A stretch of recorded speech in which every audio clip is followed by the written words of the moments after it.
தமயந்தி சீரியலில் இப்போ ஒரு அருமையான எபிசோட் வந்திருக்கு. ஸ்கிப் பண்ணாமல் ஃபுல்லோடையும் கேளுங்க. நலன் வந்து பர்ஃபார்ம் பண்ண ஆரம்பிச்சிட்டாங்க. தமயந்தி கூட எந்த பிரச்சனையும் இல்லாத மாதிரி நடிச்சுக்கிட்டு இருக்காங்க. தமயந்தி, நீ போட்டு கொடுத்த காஃபி வந்து ரொம்ப சூப்பராக இருந்துச்சு, இன்னொன்று கிடைக்குமா? நான் கேட்கலான்னு வந்தேன். நீ அம்மாவுக்கு வந்து சாப்பாடு வந்து ஊட்டிகிட்டு இருக்க.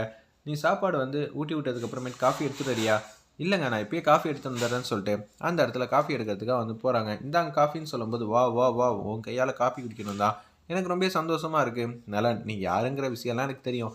என்னோட உடம்பு சரியாகணும்னு சொல்லிட்டு சும்மா வந்து போய் சொல்லிகிட்டு இருக்கியா? அவன் வந்து பர்ஃபார்ம் பண்ணுறான், என்னால் புரிஞ்சிக்க முடிஞ்சிச்சு. ஆனால் நீ என்னம்மா பர்ஃபார்ம் பண்ணிக்கிட்டு இருக்க? உங்ககிட்டேருந்து என்ன இது மாதிரிலாம் ஒரு விஷயத்தை எதிரே பார்க்கலங்கிற மாதிரி தமயந்தி கிட்ட வந்து கேட்குறாங்க நம்ம அபிராமி அம்மா. நாங்கள் நடிக்கவே இல்லையே உண்மையாக தானே நாங்கள் இருக்கோம் அப்படின்னு சொல்கிறாங்க. ஏம்மா, நீங்கள் நடிக்கிறேங்கிற விஷயம் வந்து எனக்கு தெரிகிற அளவு தான் நீங்கள் பர்ஃபார்மன்ஸ் பண்ணிகிட்டு இருக்கீங்க. ஒரு நாளுக்குள்ளே வந்து தலைகீழ மாறினாலும் இவன் இப்படி மாறுவானா இல்லையான்னு எனக்கு தெரியாதா? இவனை நான் ரொம்ப நாளாக வந்து பார்த்துட்டு இருக்கேன், இப்போ தான் எனக்கு தெளிவாக தெரியுதுங்கிற மாதிரி அந்த இடத்துல அபிராமி அம்மா பேசுகிறாங்க. அம்மா, என்னம்மா, எங்களுக்குள்ள பழசெல்லாம் வந்து கசப்பான ஒரு இதுவாக நினச்சி மறந்துட்டேன். உங்கள் ஹெல்த் இஷ்யூ எனக்கு ரொம்ப வந்து மிகப்பெரிய மாற்றத்தை வந்து கொண்டு வந்துருச்சு. என் மனசுக்குள்ளே இதுதாம்மா உண்மை, தயவு செஞ்சு புரிஞ்சுக்கம்மா அப்படின்னு சொல்லி கெஞ்சுறாங்க அந்த இடத்துல நம்ம நல்லண்ணே. டேய், நீ யாருடா, எப்பேற்பட்ட ஆள், உடனே உன் மனசை மாற்றுற அளவுக்குலாம் உன் மனசு அப்படிப்பட்ட பக்குவம்லாம் கிடையாது. எனக்கு இந்த உலகத்திலே எது பிடிக்கும் எது பிடிக்காது உனக்கு தெரியும் இல்லைம்மா. எனக்கும் நீங்கள் தான் உலகம். என்னால் தான் உங்களுக்கு இவ்வளோ பெரிய பாதிப்பு வருது. இன்னொரு வாட்டி இது மாதிரி பிரச்சனைலாம் வரக்கூடாதுன்னு சொல்லியிருக்காங்க. நான் முடிவு பண்ணிட்டேம்மா, இந்த ஜென்மத்தில் தமயந்தி தான் என்னோட மனைவி. விவாகரத்து எதுவும் கேட்க மாட்டேன். மெஸ்ஸு திறந்தா திறந்துட்டு போட்டோம், அவளோட தனிப்பட்ட விருப்பம். நான் எதுலேயுமே இனிமேல் சம்மந்தப்பட மாட்டேம்மா அப்படின்னு சொல்லிடுறாங்க அந்த இடத்துல. டேய், நடிக்காதடா, ஓவரா பண்ணுறீங்கடா. எனக்காக பேசி பேசி பர்ஃபார்ம் பண்ணி உங்கள் வாழ்க்கையை வந்து தொலைச்சிடாதீங்க, அவ்வளோதான் என்னால் சொல்ல முடியும்னு அபிராமி அம்மா பேசுகிறப்ப அப்படியே தமயந்தி வந்து ஷோல்டரில் கை வைக்கிறாங்க அந்த இடத்துல. நம்ம நலன்னு அப்படியே வந்து நெத்தியில் வந்து முத்தம் கொடுக்குறாங்க. போதுமாம்மா, எனக்கு இனிமேட்டு தமயந்தி தான் எல்லாமே. நான் தமயந்தியை பத்திரமா வந்து பார்த்துக்கிறேன். நடிக்காமல் இருந்து 2 பேர் இருந்தீங்கன்னா ஓகே தான்.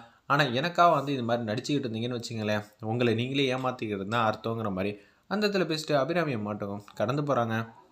கிச்சனில் வந்து வேலை பார்த்துட்டு இருக்காங்க நம்ம தமயந்தி. அப்பன்னு பார்த்து எதுக்காக அவர் இப்படியெல்லாம் பண்ணிகிட்டு இருக்காருன்னு சொல்லி யோசிச்சுட்டு இருக்கப்ப, இதே மாதிரி வாழ்க்கை வேணும்னு தான் நான் ஆசைப்பட்டேன். ஆனால் என்ன பண்ணுறது, மெஸ்ஸில் இருந்த நலன் வேற, இங்கே இருக்கிற நலன் வேறங்கிற மாதிரி தான் யோசிச்சுட்டு இருக்காங்க அந்த இடத்துல நம்ம தமயந்தி. அது மாதிரி கேர்லெஸ்ஸாக இருக்கும்போது கையை வந்து இது மாதிரி பண்ணிட்டாங்க. ரெட் கலர் வந்துட்டு இருக்கு. அப்பன்னு பார்த்து நலன் கொடுக்கணும்னு ஓடி வந்து கையை வந்து அப்படியே வந்து ரெட் கலரை வந்து எடுக்கிற மாதிரி காட்டுறாங்க அவங்க வாயை வச்சு. இதை பார்த்தோன்னே எனக்கு ஒன்றும் புரியலையே அப்படின்னு சொல்லி யோசிச்சுட்டு இருக்கப்ப, நீ டைனிங் டேபிளில் வந்து உட்காரு, ஏன் இவ்வளோ பறக்கடிச்சிக்கிட்டு வந்து வேலை பார்க்குற? பறந்து நீ என்ன சாதிக்க போகிற? நமக்கான வாழ்க்கையை கடவுள் கொடுத்துருக்கிறப்ப நம்ம தான் நிதானமாக வந்து வேலை பார்க்கணும்னு சொல்லிட்டு ஃபஸ்ட் எய்ட் பாக்ஸ்லாம் வந்து எடுத்துகிட்டு வந்துட்டு இருக்காங்க.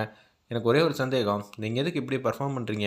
சுற்றி சுற்றி பார்க்குறாங்க அபிராமி அம்மா, எங்கேயாவது ஒளிஞ்சுன்னு பார்க்குறாங்களோ, அதனால தான் இப்படியெல்லாம் பர்ஃபார்ம் பண்ணிகிட்டு இருக்காரு போல இருக்குன்னு நல்லன் வந்து அந்த இடத்துல யோசிக்கிறாங்க. அதனால தான் இப்படி பண்ணிகிட்டு இருக்காங்கன்னு அந்த இடத்துல வந்து தமயந்தி தப்பாக புரிஞ்சிகிட்டு இருக்காங்க. நலனுக்குள்ளே இருக்கிற நல்ல மனசு தான் இப்படியெல்லாம் வந்து செஞ்சிகிட்டு இருக்கு. இதை வந்து கேட்டோன்னே ரொம்ப கடுப்பாயிட்டாங்க அந்த இடத்துல நம்ம நலன். ஏய், நான் இது எதுவும் செய்யக்கூடாதா? ஏங்க, இது மாதிரிலாம் உரிமையாக நீங்கள் செய்யலாம், எந்த பிரச்சனையும் இல்லை. ஆனால் நீங்கள் அன்பா பாசமாக வந்து நடந்துக்கிறவங்க இது மாதிரி செஞ்சால் ஒரு பிரயோஜனம் இருக்குது. ஆனால் நீங்கள் தான் வெறுப்புணர்ச்சி தான் கேட்குறீங்க. மெஸ்ஸை வந்து இழுத்து மூடுவீங்க. இங்கே வேறு யாரும் இருக்காங்கன்னு நினச்சி தான் நான் பார்த்தேன். ஆனால் இங்கே தான் யாருமே இல்லைல்ல. அப்புறம் யாருக்காக நடிக்கிறீங்க? எதுக்காக நடிக்கணும்? அவசியம் இல்லை, தேவையில்லை. எப்போதும் நீங்கள் எப்படி இருப்பீங்களோ அதே மாதிரி இருந்துக்கங்க.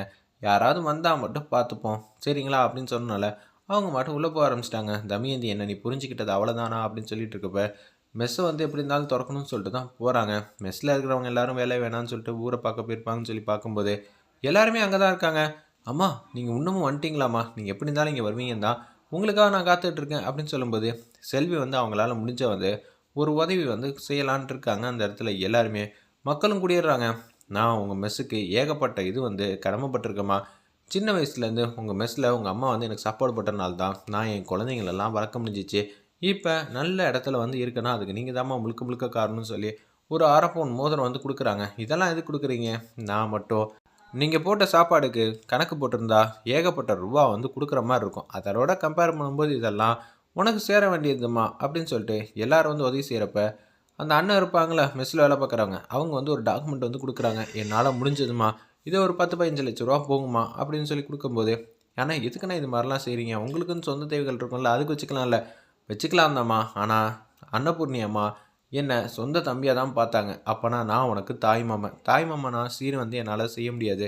ஆனால் உனக்கு ஆபத்தில் இருக்கிறப்ப இந்த காசு வந்து உனக்கு உதவும் தான் நினைக்கிறேன்னு சொல்லி உனக்கு ஆபத்தில் இருக்கிறப்ப ஒரு சுச்சுவேஷன் வந்து டஃப்பான சூழ்நிலை இருக்கிறப்ப நாங்கள் விட்டுட்டு போயிடுவோம்னு நினைக்கிறியா அப்படின்னு சொல்லிட்டு இருக்காங்க அந்த இடத்துல. அதே மாதிரி செல்வி வந்து ஏதோ கல்யாணத்துக்காக வந்து 5 பவுன் வந்து நகை வந்து சேர்த்து வச்சுருக்காங்க. என்னால் முடிஞ்சதுக்கா ஏதோ 5 பவுன் வந்து நகையை வந்து சேர்த்து வச்சுருந்தேன். என்ன பார்த்துக்க தான் நீ இருக்கியே, அப்புறம் எதுக்கு எனக்கு தேவையில்லாமல் வந்து நகையெல்லாம் வச்சுக்கணும். அக்கா என்னால் முடிஞ்சதுன்னு சொல்லி அந்த இடத்துல குட்டி வந்து 1,00,000 கிட்ட வந்து பணத்தை வந்து கொடுக்குறாங்க அந்த இடத்துல. அதே மாதிரி சுற்றி இருக்கிற ஜனங்கள்லாம் செயின், வாட்சு, மோதிரம் எல்லாம் தங்கத்தில் ஆனது. அப்புறம் பணம் 10,000 கட்டு, 5,000 கட்டு, ஏகப்பட்ட காசுலாம் வந்து கொடுத்துக்கிட்டு இருக்காங்க ஒவ்வொருத்தவங்க அவங்களால முடிஞ்சது எல்லாத்தையும். செல்வி வந்து ஐடியா கொடுக்குறாங்க. அந்த வழக்கறிஞர் வந்தாங்களே இந்த மெஸ்ஸை வந்து இழுத்து மூடுறப்ப யாரோ ஒருத்தவங்க சாப்பிட்டுட்டு இருந்தாங்க. அவங்க சாப்பிட்றப்போ வந்து நம்ம வெயிட் பண்ணிட்டு இருந்தால அவங்கள போய் பார்க்க போகலாம். அவங்கள பார்த்தா மட்டும்தான் எல்லாத்துக்கும் வந்து தீர்மானம் கிடைக்கும். இப்போ போனால் சரி வராது, நாளைக்கு போய்க்கலாம்னு சொல்லிட்டு அந்த இடத்துல தமயந்திலேருந்து எல்லாரும் முடிவெடுக்கிறாங்க. இந்த கைவசம் காசு வந்து ஒரு 20,00,000 22,00,000 கிட்டே இருக்கும். இந்த காசை வச்சு ஏதாவது மூவ் பண்ண முடியுமான்னு யோசிக்கலாங்கிற மாதிரி தமிழ் வந்து திங்க் பண்ணுற மாதிரி காட்டுறாங்க. ஒரு பக்கம் நலன் வந்து வீட்டில் வந்து இல்லை. அப்பன்னு பார்த்தா அவங்க அப்பா ராம் பிரசாத் வந்து நிதானம் இல்லாமல் டைனிங் டேபிள் உட்காந்து சாப்பிட்டுட்டு இருக்காங்க. ஏன்டா எதுக்குடா நீ இது மாதிரி எனக்கு தொந்தரவு பண்ணிக்கிட்டே இருக்க அப்படின்னு சொல்லி ராம் பிரசாத் வந்து நலனை போகிறவங்கள வந்து வம்புழுக்கிறாங்க. என்னையா நினச்சிட்டு இருக்க, வீட்டில் கட்டின பொண்டாட்டிக்கு இது மாதிரி பிரச்சனை ஆயிடுச்சேன்னு சொல்லி கொஞ்சம் கூட மனசில் வந்து கவலை இல்லாமல் நீ மட்டும் ஓவரா திமிரா வந்து பேசுவியா அப்படின்னு சொல்லி கேட்குறாங்க அந்த இடத்துல. நம்ம நல்லண்ணே, டேய் பிரச்சனை வந்ததே நீ தாண்டா காரணம், உன்னால் மட்டும்தான்டா என் பொண்டாட்டி இது மாதிரி படுத்த படிக்கையாக இருக்கா, அவளுக்கு நீ தாண்டா வந்து பிரச்சனையாகவும் வில்லங்கமும் பண்ணிக்கிட்டு இருக்க அப்படின்னு சொல்லி உச்சக்கட்ட கோபத்தில் வந்து பேசுகிறாங்க ராம் பிரசாத் அந்த இடத்துல. இதை கேட்டோன்னு வந்து பேர் எதிர்ச்சியாக நிற்கிறாங்க. நம்ம நல்ல இன்னொரு வாட்டி நான் தான் காரணம் நான் தான் காரணம்னு சொன்னீங்கன்னு வச்சுங்களேன், நான் மனுஷனாக கூட நடந்துக்க மாட்டேன். 1000 வாட்டி இல்லைடா, லட்சம் வாட்டி சொல்லுவேன் நீ தாண்டா காரணம், என்னடா பண்ணுவேன் அப்படின்னு சொல்லும்போது, வேணாயா பிரச்சனை பண்ணிக்கிட்டு இருக்காது அப்படின்னு சொல்லும்போது சட்டையை பிடிச்சிட்டாங்க நம்ம நலன். அப்படியே வந்து அடிக்கலாம்னு சொல்லி கிட்ட போகிறப்ப தம்பியந்தி வந்து 2 பேரையும் வந்து விலக்கி விட்றதுக்காக மல்லு கட்டுறாங்க. இருந்தாலும் வந்து நலன் வந்து டிஷிமிஷும் பண்ணிடுறாங்க ராம் பிரசாத்தை. என்னையே கை நீட்டி அடிச்சிட்டல்லடா, சின்ன வயசில் உன்னை நான் எப்படி போட்டெல்லாம் அடிச்சிருக்கேன். அந்த நலன் வேற இப்போ எதுவாக இருந்தாலும் திருப்பி கொடுக்குற நலன், ஏதாவது தப்பாக பேசுன்னு வச்சுக்கேன் மனுஷனாக கூட நடந்துக்க மாட்டேன் அப்படின்னு சொல்லி உச்சக்கட்ட கோவத்தில் வந்து பேசுகிறாங்க. டேய் நீ யார் என்ன ஏதுன்னு தெரிஞ்சா இப்படி வந்து பேசிகிட்டு இருக்க, உங்கள் அம்மா வந்து உன்னை தூக்கி வந்து வளர்த்தாடா, ஆனால் அதுவே இப்போ சொல்கிறேன்டா டோட்டல் வேஸ்ட்டா அப்படின்னு சொல்லியிருக்காங்க அந்த இடத்துல. ஏன்னா அவங்க அம்மாவே மதிக்காமல் தானே நீ அவங்களே வந்து படுத்த படிக்க ஆகிட்ட அப்படின்னு சொல்லும்போது என்னையா நினச்சிட்டு இருக்க, அவ்வளோதான் சொல்லுவேன். இப்போ வரியா ஒத்தைக்கு ஒத்துக்கலாமா, ஏங்க அவர் தான் நிதானம் இல்லாமல் இருக்காங்கன்னு தெரியுதுல்ல, அப்புறம் எதுக்குங்க அவங்கக்கிட்ட வந்து சண்டைக்குன்னு மல்லுக்கிட்டுறீங்க, இதெல்லாம் ரொம்ப தப்புங்கிற மாதிரி தமிழ் வந்து பேசுகிறாங்க. மாமா நீங்கள் போயிட்டு வாங்க, யாருக்கு யார் மாமாங்கிற, அவ்வளோதான் இவன்லாம் ஒரு ஆள்னு இவ்வளோ கல்யாணம் பண்ணிட்டு வந்துட்டு என்ன மாமான்னு கூப்பிடுறியா, உனக்கு அந்த உரிமையும் கிடையாது எதுவும் கிடையாது. நலன் ஓவரா பேசுறியே, நீ எங்கே எப்படி இருந்தேன்னு உனக்கு ஞாபகம் இருக்கா, இல்லை நான் ஏதாவது சொல்லணுமா அப்படின்னு சொல்லும்போது கை கால்லாம் வந்து விடவெடுத்து போயிடுச்சு அந்த இடத்துல நம்ம நலனுக்கு. ராம்பிரசாத் மட்டும் அங்கேருந்து போக ஆரம்பிச்சிட்டாங்க. ஒன்றா நைட்டு வந்து தூங்குறாங்க. தூங்குறப்ப அவங்களுக்கு என்னென்னமோ வந்து உணர்வுகள்லாம் வருது. அவங்க அம்மா வந்து எங்கேயோ வந்து நிற்கிற மாதிரியும் அந்த கடைசி நொடியில் வந்து நலன் வந்து என்ன எதுவும் பண்ணிடாதீங்கிற மாதிரி கெஞ்சுற மாதிரி காட்டுறாங்க.